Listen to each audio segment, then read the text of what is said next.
Hello, class ninth. We are discussing History, Chapter 3, Nazism and Rise of Hitler. We have discussed Rise of Hitler in our previous video. Now, today, let's continue our chapter.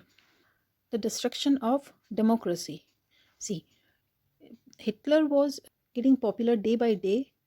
How Hitler came in the central position of the politics of the Germany, and how democracy got demolished and got destroyed, because Hitler was autocrat. Okay, Tanashah tha Hitler. People do not have any right to choose, right to liberty, right to freedom, not any right they had. Okay, that is why it is written over here, the destruction of democracy.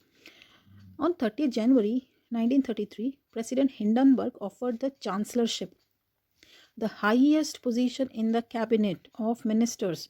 Here in our country, India, the highest position in Indian cabinet is like home minister. Okay, so there in Germany, the highest position was chancellorship. Okay, so it was offered by President Hindenburg to whom? To Hitler. By now, Nazis had managed to rally the conservatives to their cause. अभी तक नाजियों ने क्या किया था कि जो conservatives को भी अपने साथ उन्होंने ऐड कर लिया था, मींस उनको अपने साथ मिला लिया था. ठीक है, पहले कंजर्वेटिव्स उनको अपोज कर रहे थे, बट फिर बाद में उन्होंने मिला लिया था अपने साथ. Having acquired power, Hitler set out to dismantle the structure of democratic rule. अब जैसे ही उसके हाथ में पावर आई, हिटलर के हाथ में, उसने क्या किया कि डेमोक्रेटिक जो रूल्स थे उनको तो उसने सारा डिमोलिश करना स्टार्ट कर दिया. ओके, डिसमेंटल करना स्टार्ट कर दिया उन्होंने, मतलब तोड़ना उसने स्टार्ट कर दिया. अ mysterious fire that broke out in German parliament building in February facilitated his move. अब एक मिस्टीरियस फायर लगी कहाँ पे? जर्मनी की पार्लियामेंट में. पार्लियामेंट का नाम था रिश्टैग. तो वहाँ पे जो एक मिस्टीरियस फायर हुई, उससे उसका रास्ता और भी ज़्यादा साफ़ हो गया. Okay, facilitated his move means उसका रास्ता साफ़ हो गया. ओके, रास्ता साफ़ हो गया. It doesn't mean that all the litter was on his way. No, now his way to become a autocrat was clear. Okay, the fire decree of 28th February 1933 indefinitely suspended civic rights like freedom of speech, press and assembly. ये civil rights कब जो suspended हुए थे? ये जो fire decree हुई थी, ठीक है, ये जो अग्निकांड हुआ था एक तरह से, ठीक है, जो अग्निकांड हुआ था उसके बाद में एक फायर डिक्री वहाँ पे जो इशू की गई थी.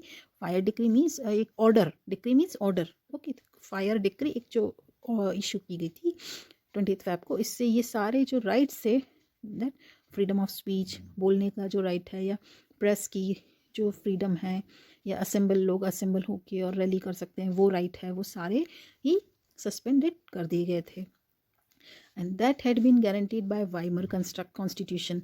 तो ये जब वाइमर रिपब्लिक का बर्थ हुआ था, तो वहाँ पे वाइमर कॉन्स्टिट्यूशन में तो ये सारे राइट्स दिए गए थे, बट हिटलर ने क्या किया? इन सारे राइट्स को सस्पेंड कर दिया. Then he turned on his arch enemies, the communists, most of whom were hurriedly packed off to the newly established concentration camps. अब उसने क्या किया? हिटलर ने जो उसके जो आर्क एनिमीज थे, उसके कट्टर जो दुश्मन थे, जो कम्युनिस्ट, कौन थे उसके कट्टर दुश्मन? कम्युनिस्ट. अब उन पे उसने फोकस करना स्टार्ट किया. ज़्यादातर कम्युनिस्टों को उन्होंने क्या किया कि कंसंट्रेशन कैंप में रातों रात उसने वहाँ पे भेज दिया. ठीक है, वहाँ पे बंद कर दिया. और कंसंट्रेशन कैंप्स में तो हालत बहुत ख़राब ही थे. Okay, they had very inhuman behaviour over there. Okay, उनके साथ बहुत इनह्यूमन बिहेवियर होता था कंसंट्रेशन कैंप्स में. The repression of the communist was severe. कम्युनिस्टों को बहुत सीवियरली रिप्रेस किया गया.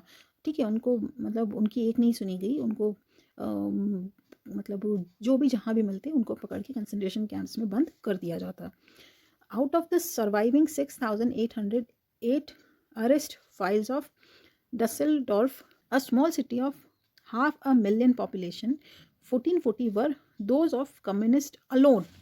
अब जो बचे कुछ जो 6808 जो फाइल थी उसमें से जो 1440 थी वो कम्युनिस्ट की ही फाइल्स थी सारी। ओके, मतलब फाइल कि जिन पे केस चल रहा था या जिनको अपने रास्ते से उन्हें हटाना था। ठीक है, तो वो 1440 तो केवल कम्युनिस्ट ही थे उसमें। अब ये सारे जो कम्युनिस्ट थे, ये डसेल्डॉर्फ जो एक सिटी थी वहाँ से ये अरेस्ट किया गया था उनको। ठीक है, तो उसमें से 1440 कौन थे? कम्युनिस्ट अलोन थे। They were however only one among the 52 type of victims persecuted by Nazis across the country. तो ऐसा नहीं था कि नाजीज ने केवल और केवल कम्युनिस्ट को ही सप्रेस किया या उन्होंने उनको ही रिप्रेस किया। ठीक है, उसने टोटल 52 टाइप्स के जो विक्टिम्स थे उन सबको उसने अपने रास्ते से हटा दिया था। ठीक है, परसिक्यूटेड मीन्स अपने रास्ते से हटा दिया था। On 3 March 1933 the famous enabling act was passed.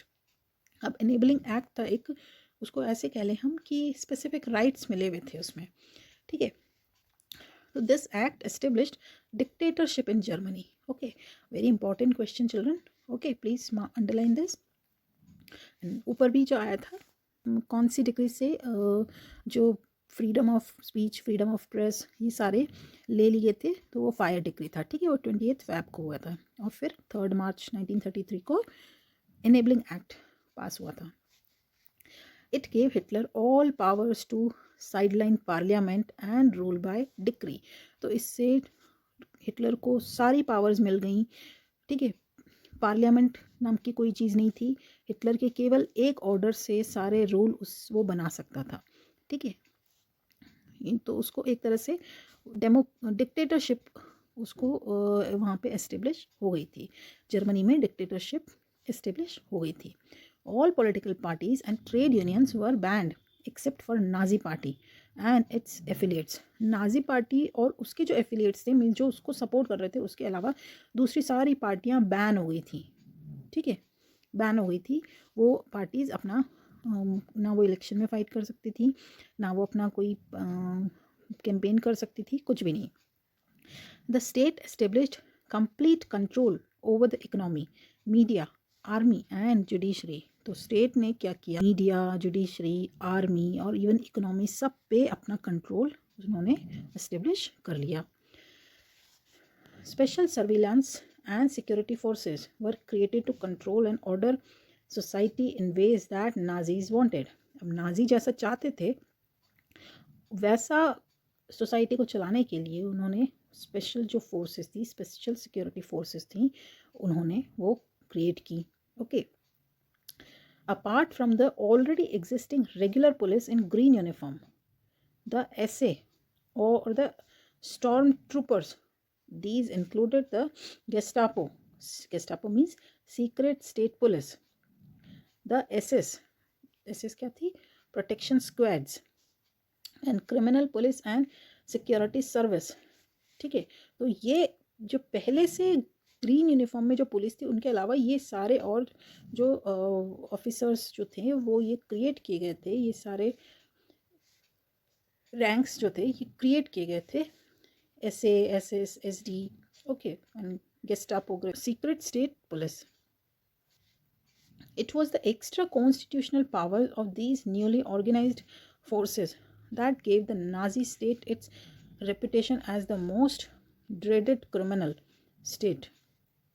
तो ये जो सारे न्यूली जो भी क्रिएटेड जो फोर्सेस थी, तो इन्होंने नाजी को, जो नाजी स्टेट को था, एक ड्रेडेड क्रिमिनल स्टेट का मतलब ऐसी रेपुटेशन उसकी बन गई थी सब जगह।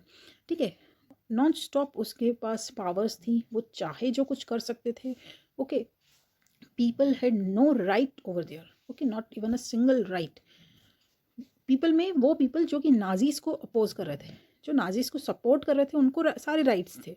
ठीक है, यानी कि उनकी ऑटोक्रेसी हो गई थी एक तरह से। ठीक है, तानाशाह हो गए थे वो। People could now be detained in Gestapo torture chambers. Detain means arrest करना। ओके, तो उनको गेस्टापो जो सीक्रेट जो स्टेट पुलिस थी, उनके टॉर्चर चैम्बर में उनको अरेस्ट किया जा सकता था उनको राउंडेड अप, उनको जेल में वहाँ बंद किया जा सकता था and sent to concentration camps. उनको इवन कंसंट्रेशन कैंप्स में, मतलब टॉर्चर चैम्बर्स भी अगर उनको लगता था कि कम हैं तो फिर उनको कंसंट्रेशन कैंप्स तक में भेजा जा सकता था। ओके, डिपोर्टेड एट विल, और डिपोर्टेड मीन्स उनको देश निकाला देना, एग्जाइल। ओके, एग्जाइल्ड यानी कि उनको देश से निकाल देना, और एट विल दे, उनकी इच्छा पे उनको देश से निकाल दिया जाता या उनको अरेस्ट कर लिया जाता without any legal procedure. The police forces acquired powers to rule with impunity. Impunity means police forces को अब पावर मिल गई थी रूल करने की। विद इम्प्यूनिटी मीन्स उनको बिना किसी पनिशमेंट के, कि अगर पुलिस ने कोई गलत काम भी किया है तो उनको कोई पनिशमेंट नहीं मिलेगा। They were exempted from the punishment, from any kind of punishment. So police forces acquired powers to rule with impunity. So for today we end our discussion till here. We will continue our chapter in our next video. Goodbye, stay safe.